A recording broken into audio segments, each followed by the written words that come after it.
జూబ్లీహిల్స్ ఎన్నికల ప్రచారంలో ఘర్షణ కొట్టుకున్న ఇరు వర్గాల కాంగ్రెస్ కార్యకర్తలు. నవీన్ యాదవ్ వర్సెస్ భవానీ శంకర్ గ్యాంగుల దాడి. ఈ ఎమ్మెల్యే అయినాక ఇట్లాంటివి ఇంకేం తక్కువ ఉండవులే, మస్తు ఉంటాయి. రేపు పుసుకున్న ఆడ జూబ్లీహిల్స్లో గెలిపించుకుంటే ఈ గ్యాంగు దాడులు, ఈ వసూళ్ల కార్యక్రమాలు వీటికి ఏం తక్కువ ఉండదు. ఇంకా రేపు చూడబోతా ఉన్నాం గెలిస్తే ఒకవేళ ఇన్ కేసు. మద్యం షాపులకు దరఖాస్తులు చేసుకోండి, పాలసీలో ఎలాంటి మార్పులు చేయం, టైమింగ్లో మార్పుల వార్తలు నమ్మొద్దు, ఎక్సైజ్ మంత్రి జూపల్లి కృష్ణారావు. మద్యం వల్ల కుటుంబాలు ఆగమవుతున్నాయి, ఎన్నికల్లో బెల్ట్ షాపులు ఎత్తేస్తామన్నారు, ఇచ్చిన హామీలను ప్రభుత్వం నెరవేర్చాలి, కాంగ్రెస్కు నేను వ్యతిరేకం కాదు, ఎమ్మెల్యే కోమటిరెడ్డి రాజగోపాల్ రెడ్డి.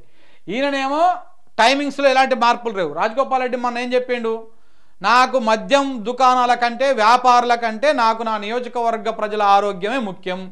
సో కాబట్టి నేను ఈ మద్యం దుకాణాలు నా నియోజకవర్గంలో విచ్చలవిడిగా ఎప్పుడు పడితే అప్పుడు ఎక్కడ పడితే అక్కడ ఓపెన్ చేయడానికి లేదు. ఇప్పుడు టెండర్లు వేస్తున్నారు కదా, ఈ టెండర్లో పాల్గొన్నటువంటి వాళ్ళు దయచేసి సాయంత్రం 4 గంటల నుంచి 8 గంటల వరకు మాత్రమే మద్యం షాపులు నడుపుతా అనుకున్నటువంటి వాళ్ళు మాత్రమే టెండర్లు వేయండి. అది కూడా ఊరికి చివరిలో లాస్ట్లో ఉండాలి, గుడి దగ్గర బడి దగ్గర ఉండకూడదు, లోపల ఉండాలని చెప్పేసి కొన్ని కండిషన్స్ పెట్టిండు ప్రజల కోణంలో, ప్రజల ఆరోగ్యం కోణంలో. ఎందుకంటే నా నియోజకవర్గంలో ఈ తాగుడుకు బానిసై చాలా కుటుంబాలు ఆగమవుతా ఉన్నాయి కాబట్టి ఇట్లా చేయాలి అని చెప్పేసి ప్రజా సంక్షేమం వాళ్ళ ఆరోగ్యం దృష్టిలో పెట్టుకొని ఈయన మాట్లాడుతూ ఉన్నాడు. ఇక జూపల్లి కృష్ణారావు గారు ఏమంటున్నారు, అట్లాంటిది ఏం లేదు, జనం తాగాలే, సావాలే, రోగాలు రావాలే, వాళ్ళకు రకరకాల ఇబ్బందులు రావాలే, మనకు పైసలు కావాలి అంతే అని చెప్పేసి మన ఎక్సైజ్ శాఖ మంత్రి జూపల్లి కృష్ణారావు గారు చెప్తా ఉన్నారు.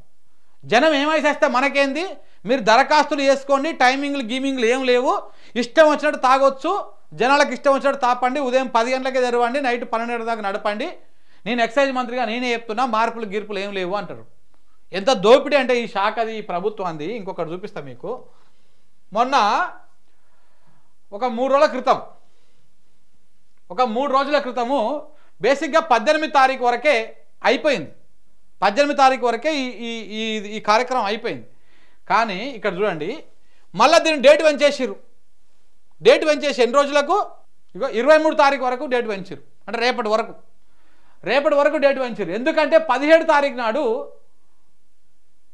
18 నాడు బీసీ బంద్ ఉంది కదా, ఆ బీసీ బంద్ దృష్టిలో పెట్టుకొని మళ్ళీ డేట్ పెంచారు. ఎంత కుట్ర అంటే ఇది. బేసికలీ ఈ మద్యం షాపులకు ఈ టెండర్లు వేసే ప్రక్రియ ఎట్లుంటుందంటే, చాలామంది ఏం చేస్తారంటే కొన్ని ఆ టెండర్లు దక్కించుకోవాలనుకున్నటువంటి వాళ్ళు లాస్ట్ డేట్ దాకా చూస్తారు. చూసి ఎక్కడెక్కడ ఏ ఏరియాలో తక్కువ టెండర్లు పడ్డాయో చూసుకొని అందులో టెండర్లు వేసుకుంటారు. ఇక లాస్ట్ డేట్ దాకా చూసి లాస్ట్ రోజు టెండర్లు దాఖలు చేశారు. లాస్ట్ రోజు టెండర్లు వేసారు. బేసిక్గా 2 లక్షలు ఉంటుండే, 1,80,000 ఏమి ఉంటుండే గతంలో టెండర్కి. కానీ ఇప్పుడు ఏం చేసిండ్రు అంటే గవర్నమెంట్ 3 లక్షలు చేసింది, దాన్ని డబల్ చేసింది ఫీజు. దాంతో నామినేషన్లు టెండర్లు కొంచెం తక్కువ వచ్చినాయి. తక్కువ రావడంతో కొంతమంది తక్కువ వేసారు. అయితే లాస్ట్ డేట్ రోజు ఎట్లా చూసి ఏ ఏరియాలో తక్కువ టెండర్లు పడే చూసుకొని అక్కడ వేస్తారు కొంతమంది.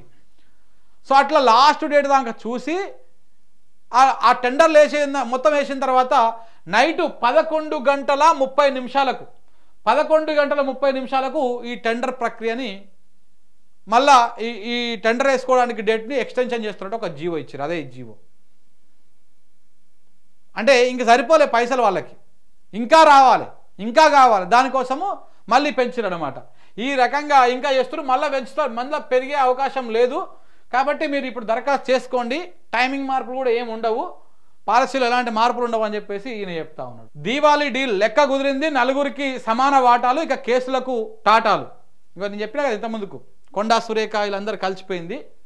పండగ పూట కాంగ్రెస్ పెద్దల మౌఖిక ఒప్పందము, ముఖ్య నేతతో సమానంగా సంబంధిత శాఖ మంత్రికి, స్థానిక మంత్రికి, భూ కేటాయింపుల మంత్రికి వాటా పోతా ఉన్నది. భూ కేటాయింపుల మంత్రి అంటే రెవెన్యూ మంత్రి, పొంగులేటికి పోతున్నది, ముఖ్యమంత్రికి పోతున్నది, ఆయన ఎవరా ఇంకొక ఆయన కొండా సురేఖకు పోతున్నది, ఉత్తమ్ కుమార్ రెడ్డికి పోతున్నది. 4గురికి 4 వాటాలు వేసుకున్నారు. అంటే 25 కోట్లు 25 కోట్లు 25 కోట్లు 25 కోట్లు 100 కోట్ల డీల్లా. అన్ని సిమెంట్ ఫ్యాక్టరీలకు తలా 25% సూత్రం. వాటాల్లో నిలిచిన వివాదాస్పద సిమెంట్ పరిశ్రమ నుంచి ఒక్కొక్కరికి వాటా 35 కోట్లు. గతంలో గనుతో బెదిరించిన సుమంత్ కేసు ఇక కొండకెక్కినట్టే. బిగ్ బాస్ ఎపిసోడ్ అద్భుతంగా అయిపోయిందన్నమాట. ఈ రకంగా పంచేసుకురు వాటాలు.